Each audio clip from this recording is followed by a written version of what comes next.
The World Health Organization lists suicide as the second leading cause of death among 15 to 29-year-olds globally. Now, a new study says a rise in temperatures can be partially linked to higher rates of suicide.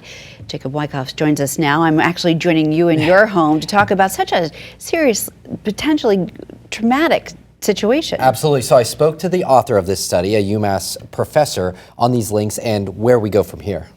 Examine the link between temperatures and mental health. Jamie Mullins, a professor of resource economics at UMass Amherst, sought out to answer a few questions in the study he co-authored for the Journal of Health Economics. What could be driving this association? What sort of mechanisms could be active here?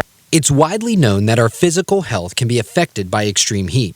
In fact, heat is the #1 related killer, beating flooding, tornadoes, and other natural disasters. In more recent years, multiple studies have shown that the increasing availability to air conditioners sharply reduces the impacts of heat causing mortality. We actually expected something similar again in mental health, but we don't find that at all. So, what could be leading to negative mental health?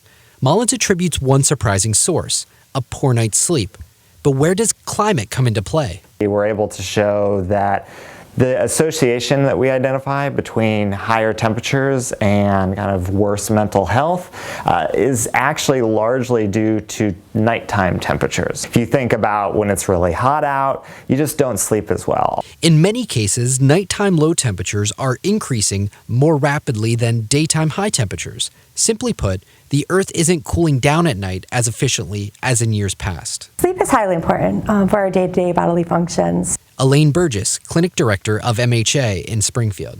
If they're not able to get to sleep, it just continues to wear and tear on the body. Studies have shown that anywhere from 10 to 20% of people who have interrupted sleep continuously and aren't sleeping enough could actually turn into a depression. The Commonwealth has the third lowest suicide rate in the entire country, 48th out of 50.